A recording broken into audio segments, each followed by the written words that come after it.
Herkese selamlar arkadaşlar. Şimdi akşam üzeri bir video atmıştım. Koçbaşı etkinliği ile ilgili. Şimdi bu videoyu niye attım? Hemen konuya gireceğim. Öncelikle bir saldırı yapalım. Evet. Hızlı olsun diye süvariyle vuruyorum ben.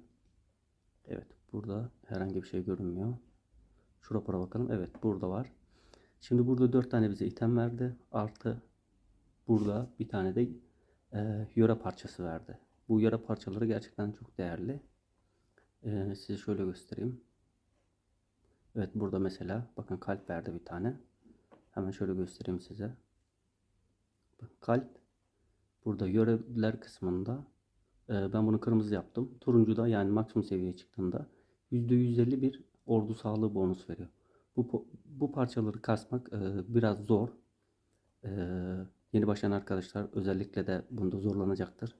Yöreleri fullemek gerçekten de büyük bir dert. İkinci bir konu burada şampiyon deneyimi veriyor. Ben alt kalemle bir video çektim. Bu videoda alt kaleme 11.000 XP veriyor. Normalde ben ana kalemle yaptığım zaman şu an benim şampiyonum full olduğu için herhangi bir XP alamıyorum ben. Şöyle bakalım. Burada da vermemiş şöyle parçası. Tamam. Herhangi bir XP alamıyorum ama alt kalemin 101 level olduğu için orada 11 milyon XP veriyor. Biz zamanında da şampiyonu bu şekilde kasıyorduk. Çok eskiden attığım bir video vardı. Aslında o şekilde kasıyorduk ama oyun bunu yaklaşık bir 6-7 ay önce kaldırdı. 6-7 ay önce kaldırdığı için de yeni şampiyon kasma yöntemi artık en kolay kasma yöntemi. Bugün de paylaştığım üzere Koçbaşı etkinliği. Bunun bir de başka bir önemli noktası ne? Burada verdiği itemler. Şimdi yeni başlayan arkadaşlar direkt güçlü ekipmanlara sahip olamayacağı için bu ekipmanları imal etmemiz gerekiyor. Örnek veriyorum. Burada mesela ne veriyor? Hangi item diyelim? Mesela bu item. Mesela menzil saldırı %90 veriyor. %102'ye kadar bunu çıkarabiliyoruz. Bu itemleri yapmak için bakın şöyle göstereyim size. Hepsini diyelim ki bunlar elinizde yok.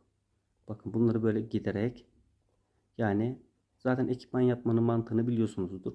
Burada imalatta da göreceğiniz üzere beyazdan yeşil, yeşilden mavi, maviden mor, mordan sarı, kırmızı sonra da turuncu olarak devam ediyor. Tabii bunları da mitik külçe ve ilahi külçe ile geliştirebiliyoruz. Böyle söyleyeyim size.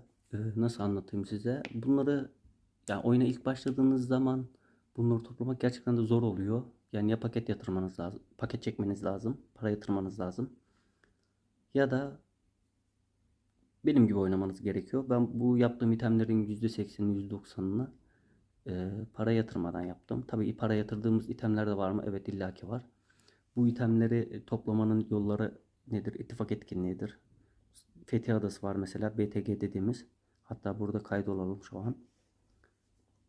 Bundaki itemler çok güzel.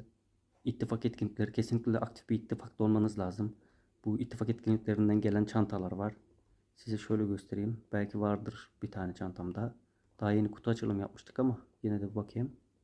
Evet, mesela burada 135 tane. Bunlar asalar. Asalardan veriyor. Bunlardan şimdi toplayınca maviler mor oluyor. Morlar sarı oluyor. Sarılar da kırmızı oluyor.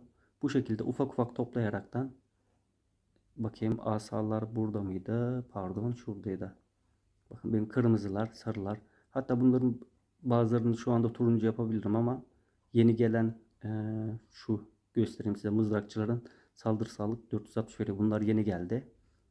Yani çok da yeni değil de aslında yeni geldi sayılır. Diğer mızrakçıma bakacağım. Bir saniye, şu muydu? Yok. Kılıç, klik bulamadım. Evet, burada. Eskisinin kırmızısı %255 veriyordu.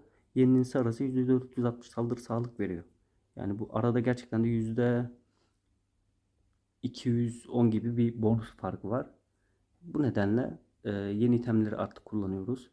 Ama eskiden biz de tabii ki de sarı, mavi, yeşil, beyaz ilk başladığımızda özellikle bunları kullanıyorduk. E, Yani bundan dolayı bu koçbaşı etkinliği gerçekten çok önemli. Evet, koçbaşı bitmiş mi? Hayır, bitmemiş. Oyun arada drop'a giriyor. Drop atıyor oyuna. Takılıyor böyle. Şimdi bakalım vermiş mi? Yöreleri dediğim gibi bu şekilde kasabilirsiniz. Yani işinize yaramayan herhangi bir yöre olduğu zaman da yöreleri şey yapabilirsiniz. Burada mesela örnek veriyorum. Şuna tıklayalım. Burada olması lazım. Evet. Zamanında üretim kalesiydi benim kalem. Bu şekilde yöreleri de bozabilirsiniz. Yöreleri bozunca burada zerre veriyor size. Zerrelerle de tabii ki de yörelerinizin geliştirebiliyorsunuz. Bunda da yapmanız gereken en önemli saldırı ve sağlıkları arttırmak. Daha sonra diğerlerini arttırmak. Şu çok önemli. Emsalsiz deneyime. Emsalsiz fulllemek için çok önemli. Bir de burada şu vardı. Ben bunu belki de sarı yaparım bilmiyorum. Bu nedir diye soracak olursanız saatlik ödül puanı. Şöyle anlatayım size. Normalde saatte 1000 puan artıyorsa ödül puan kapasitesi. Bunu arttırdığınız zaman 1160 puan olarak artıyor. Bu da ne demek? Kamp puanınız daha hızlı doluyor. Bu nedenle bunları fulllemenizi öneririm. Ayrıca bir de bu itemleri söylemiştim size.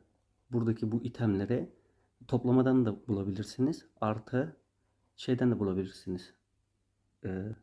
PvE'de her türlü saldırıda PvE'de veriyor. Yani barbarda veriyor.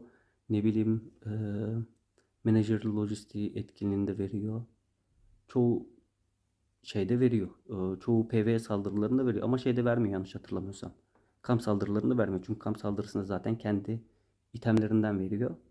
Kamp itemlerinden veriyor. Yani buradan şampiyonunuzu en kısa zamanda 105 yapın.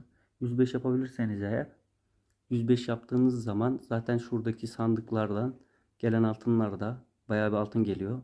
Bir saniye açamadım. Neredeydi? O kadar uzun zaman oldu ki girmeyeli. Evet burada bakın. Bir sonrakinde 20.000 altın alacağım ben bir sonraki sandıkta. Buradaki 20k altın ne işimize yarayacak diye soracak olursanız bu altınları biriktirin. Yeni başladıysanız eğer krallığa bu altınları sadece çekiliş için kullanın arkadaşlar. Sadece çekiliş. Çekiliş yapın. Gelen hızlarla araştırma yapın. Çünkü araştırma inanın çok yoracak sizi. Hız çok lazım olacak size. Şimdiden söyleyeyim. Bu deminki söylediğim şu sarı bir ok vardı. Bir saniye hemen gireceğim. Ulvi okçuluktu galiba yanlış hatırlamıyorsam. İsmi yani Krallık okçuluymuş. Evet mesela bunu toplamadan da düşürebilirsiniz. Toplamadan da düşüyor bu. Yani item toplamak gerçekten çok önemli. Yani en azından item yapmak için bu itemleri toplamak çok önemli. Bunun için de sürekli toplama yapmanız gerekiyor. PvE saldırıları yapmanız gerekiyor. Özellikle bu koçbaşı etkinliği yani düşük seviyeli oyuncular için level atlayıp altın kasmak için, güçlenmek için çok çok önemli. Yani sizin ilk başlarda tabii ki de 300k, 500k veya 2M, 3M şampiyon deneyimi verebilir. Ancak siz burada yetenekler kısmında saldırınızı şöyle göstereyim. Saldırı tarafını arttırdığınızda ki buna genelde menzilli girerler. Ben hızlı olsun diye atla vuruyorum. Menzilli kısmını arttırdığınız zaman yani daha çok hasar verdiğiniz zaman XP daha çok geliyor. Yani o şekilde düşünebilirsiniz. Şurada bakalım yara parçası vermiş mi? Yine vermemiş. İnadına video çekerken yara parçası vermemeyi yemin etmiş. Bir de ayrıca şunu söyleyecektim. Evet bak bir tane daha verdi. Burada saldırı yaparken mesela şu kamp saldırısını da göstereyim.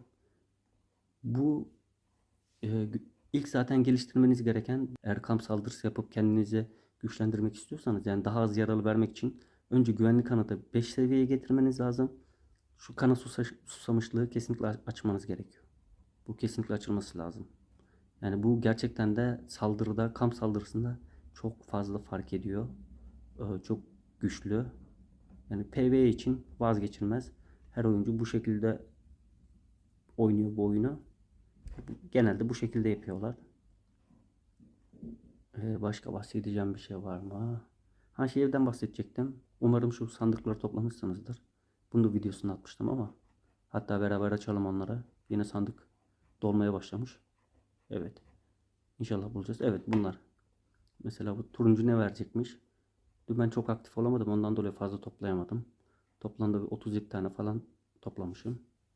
İnşallah gelecek bugün. Geldi. Ne verdi? Şu çok kıymetli. Bakın ışınlanma verdi. 9000 tane kraliyet çekilişi verdi. 20 tane sandık verdi. Bu çok çok önemli. Yani arayıp da bulamadığım şey desem yeridir. Geri kalanı çok önemli değil benim için. Evet. Mimari plan. Bugün şey sormuştu. Börü TR kanalının sahibi bir arkadaşımız var. O da yeni başlamış oyuna galiba. O sormuştu. Mimari planı buradan kasabiliyor musun? Senin de haberin olsun kardeşim.